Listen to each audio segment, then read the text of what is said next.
Sir ఇప్పుడు higher education విషయానికి వచ్చామనుకోండి, మన స్టేట్లోనూ యూనివర్సిటీస్ కాలేజెస్ ఉంటాయి, అదర్ స్టేట్లో కూడా ఉంటాయి.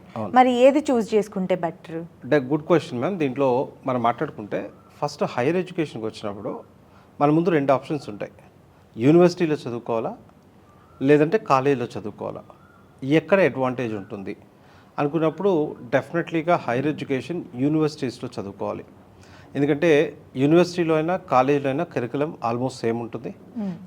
ఇంకా కొద్దిగా చెప్పాలంటే యూనివర్సిటీ వాళ్ళు యూనో కొద్దిగా అడ్వాన్స్గా దాన్ని చేంజెస్ చేసుకునే అవకాశం వాళ్ళకు ఉంటుంది. సో కరికులం పరంగా కూడా మనం చూసుకున్నప్పుడు యూనివర్సిటీ వాళ్ళతోనే అడ్వాంటేజ్ ఉంటుంది. రెండోది ఏంటంటే కాలేజ్ అనగానే లిమిటెడ్, అంటే ఒక ఇంజనీరింగ్ కాలేజ్ అంటే ఇంజనీరింగ్ స్టూడెంట్స్ మాత్రమే ఉంటారు. సో ఆ రిలేటెడ్ పిల్లలు మాత్రమే ఉంటారు. అదే వేరే యూనివర్సిటీకి వచ్చినప్పుడు అక్కడ ఇంజనీరింగ్తో పాటు ఇంకో 40-50 బ్రాంచెస్ ఉంటాయి, డిఫరెంట్ కోర్సెస్. సో వీళ్ళందరితో మింగిల్ అవుతారు కనుక వాళ్ళకి lot of new things they will learn. ఇక్కడ ఓన్లీ ఇంజనీరింగ్ స్టూడెంట్తో ఉన్న ఆ అట్మాస్ఫియర్తోనే ఉంటే అక్కడ లాట్ ఆఫ్ న్యూ థింగ్స్ నేర్చుకునే అవకాశం ఉంటుంది.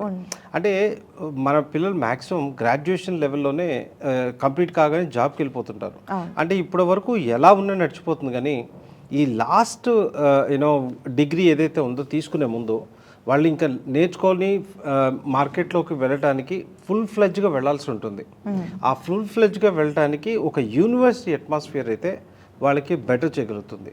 సో కాలేజ్ యూనివర్సిటీ ఉన్నప్పుడు నేను ఎప్పుడు చెప్తా యూనివర్సిటీని ప్రిఫర్ చేయమని. సార్ రెండో మీ క్వశ్చన్ ఏంటి అంటే లోకల్లో చదువుకోవాలా బయటికి వెళ్ళాలని చెప్పేసి, ఆ విషయానికి వచ్చినప్పుడు ఇట్ డిపెండ్స్ అపాన్ సిచ్యువేషన్. అంటే మనకి లోకల్లోనే మంచి యూనివర్సిటీస్ ఉన్నాయనుకోండి, డెఫినెట్లీ వాటిలో చదువుకోవచ్చు. లేదు జనరల్గా ఏంటంటే బయటికి వెళ్ళినప్పుడు పిల్లలు ఎక్స్పోజర్ అవుతారు. సో అంటే మన దగ్గర ఉన్నప్పుడు వాళ్ళు పెరిగేదానికి అందుకే వాళ్ళు ఏంటంటే సెల్ఫ్ డిపెండెన్సీ రాదు. ఒక రకంగా చెప్పాలంటే బయటికి వెళ్ళినప్పుడు ప్రతి ఒక్కటి వాళ్ళ ఓన్గా చేసుకోవాల్సి ఉంటుంది, right? They learn new things. అంటే మనకు మార్కెట్లోకి వెళ్ళే ముందు కొత్త విషయాలు ఎక్కువగా నేర్చుకొని వెళ్తే ఆ కాంపిటేటివ్ వరల్డ్లో సక్సెస్ అయ్యే ఛాన్స్ ఉంటుంది. సో ఆ రకంగా మనం చూసుకున్నప్పుడు బయట యూనివర్సిటీకి పంపించే అవకాశం ఉంటే డెఫినెట్లీ బయట యూనివర్సిటీస్ పంపించమని చెప్తాను.